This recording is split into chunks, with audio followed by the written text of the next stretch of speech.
Gosh, that is an astonishing thing behind. Yeah, well, my background, I want to tell you a little bit. This is called Tulou, which I visited this summer. It's in Fujian province. Do you know the Hakka people? So No, not at all. No. the Hakka people are the native Fujian province. I mean, their language pretty much is spoken in Taiwan. The locals, some people in Taiwan don't even know that. They thought it's a Taiwan native speech. That's not. It's actually from Fujian province. But anyway, so the Hakka people, they are also migrated from other, but they have been there a long, long time. And so this is their building. They kind of like build like a fortress. So the Oh. families are inside, and then from the outside, it look like just a round or sometimes square wall. So it's kind of protect themselves in a way because from the outside you can't easily go in. But people are living in a huge compound, you know. Good grief. Yeah, and it's huge. They could be like hundreds of families in there, So it's Wow. yeah, it's a huge place. But what's interesting about that is if you go to Fujian province in certain area, there are many of these fortresses. One of each is basically a village, okay, and sometimes they have the same family name, so it's a generations of families living there. But at one point, the U.S. satellite images, they saw these things. They actually decided that was a missile silo.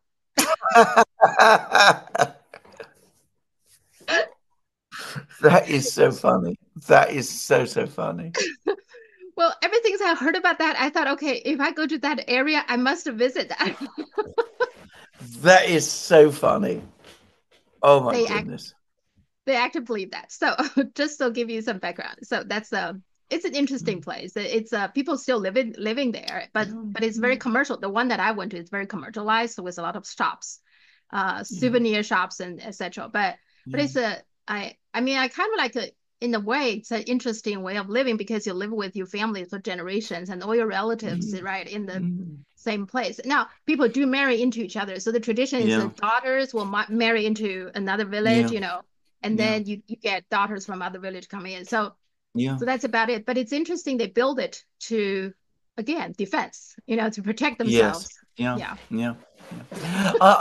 By the way, I mean, I don't know whether this is true, but what I've heard Westerners always say is that there is a very strong taboo in China against people with the same surname, the first same, family name, marrying each other. So, if you're called Zhao, you don't hmm marry someone whose name is Zhao.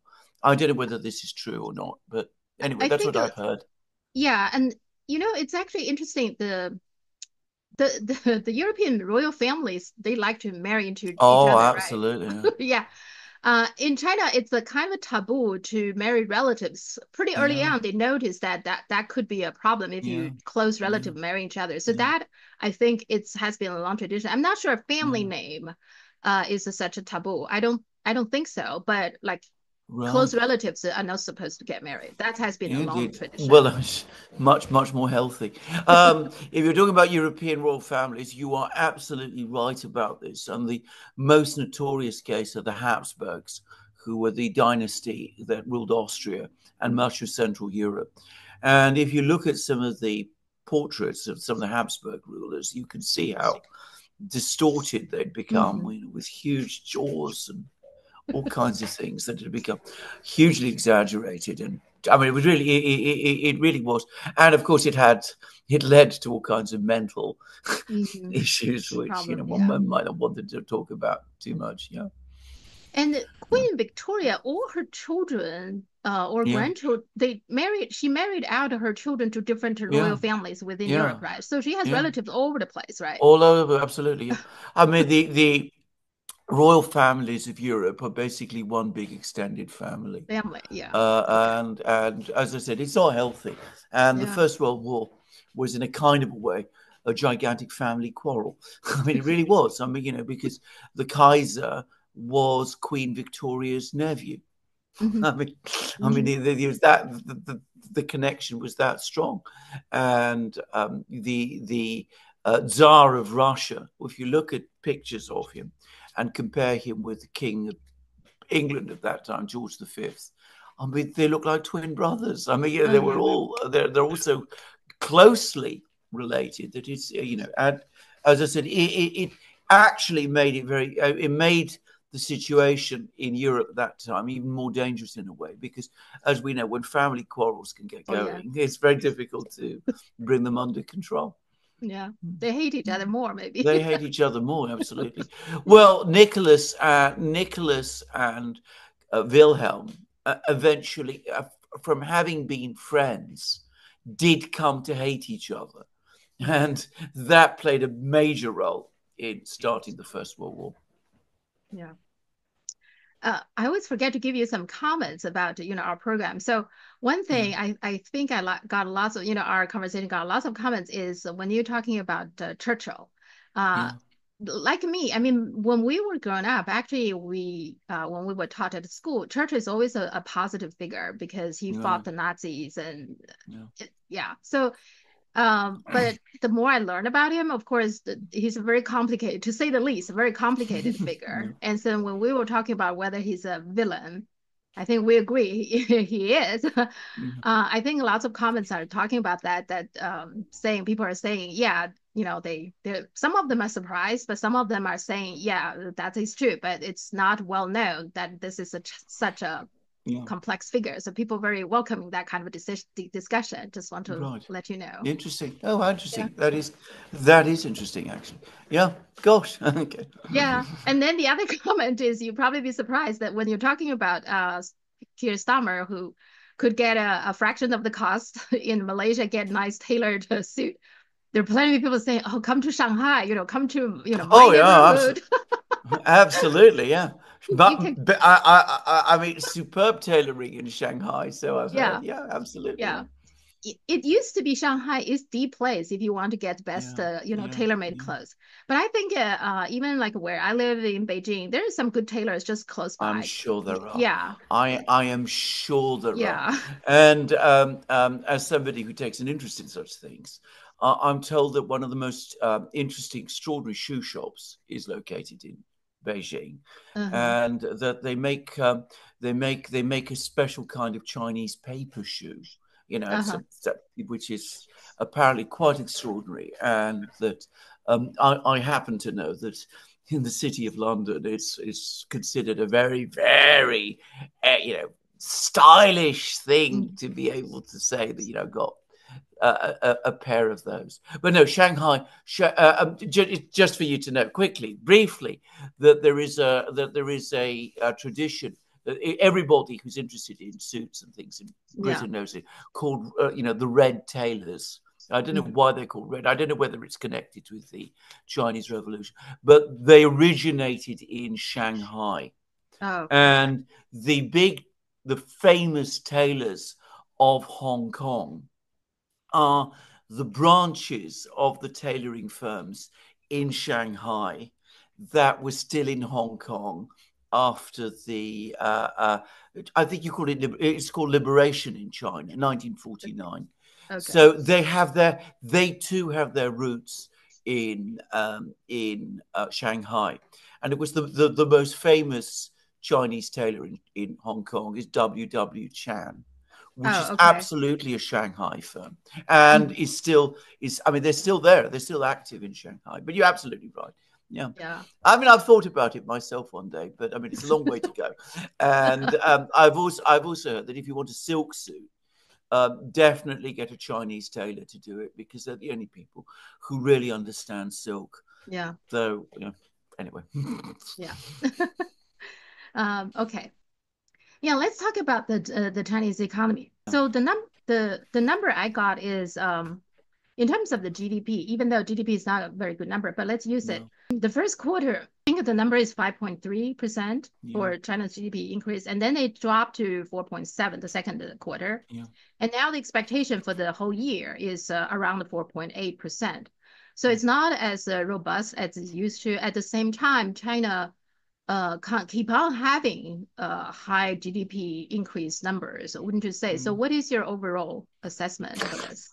Well, you are absolutely correct. First of all, by any measure, any measure in the West, 4.8% growth is huge.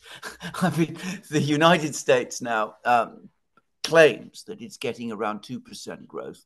I've heard from very well-informed people that, even if you set aside all the many issues that we have about the true inflation rate, other things which might actually show actual zero growth. But, if you put all that aside, a more accurate figure for American growth rates, and certainly growth rates going forward, is around 1.5%, perhaps even falling before long to 1%. In Europe, we have complete stagnation. It is the case in Britain. Britain has never reached the level of economic activity that it had before the 2008 crisis. Just to say, to the extent that we have had GDP growth since then, and this is not controversial, what I'm going to say, it is largely a product of immigration. The very fact that people come in, that they have to engage in economic activity of some kind, that they, own houses, take out debts, buy food, that in itself causes GDP to rise. And so because the population grows as a result of immigration, GDP grows. China doesn't have that issue. China's not at the moment, maybe it will in a few years' time when things sort themselves out. But at the moment, the Chinese population is not growing. And yet it is managing 4.8% growth. This is enormous. It is huge relative to what you see everywhere else. Even if you compare Chinese growth rates with growth rates in countries like Indonesia or India, which is the comparison that people make, they are getting it completely wrong, because China's economy is so enormous now. $35 trillion is the last figure I saw for Chinese GDP. And this is hard GDP. It's made up of manufacturing, of industry, of technology, all those sorts of things. Yeah. $35 trillion dwarfs the economies of India and Indonesia and all of these places. So 4.8% growth in an economy the size of China. Well, I think you would I'm not definite about this, but I think you would probably find that China is growing, is adding an economy the size of Indonesia to its own economy every couple of years. And the same is probably true even of India as well. Just saying. So, people need to understand this. 4.8% growth is huge. It shows the tremendous momentum that this economy still has, which is far from exhausted. And the other thing I wanted to say is this. What I'm saying now is not only uncontested within the world of economics, and by the way, statistics, it is actually a commonplace, which is if an economy reaches a certain, the bigger an economy is, the more difficult it is to maintain the rate of growth. In fact, in point of fact, what actually happens is that eventually, as the economy grows beyond a certain point, GDP, the rate of GDP increase has to fall, because you cannot sustain the same level of growth with a $35 trillion economy as you would with an economy that's, say, $1 trillion. It is a statistical impossibility. And lastly, the Chinese economy today is so sophisticated, it is so industrially developed, that the probable driver of GDP growth at the moment is technology, productivity.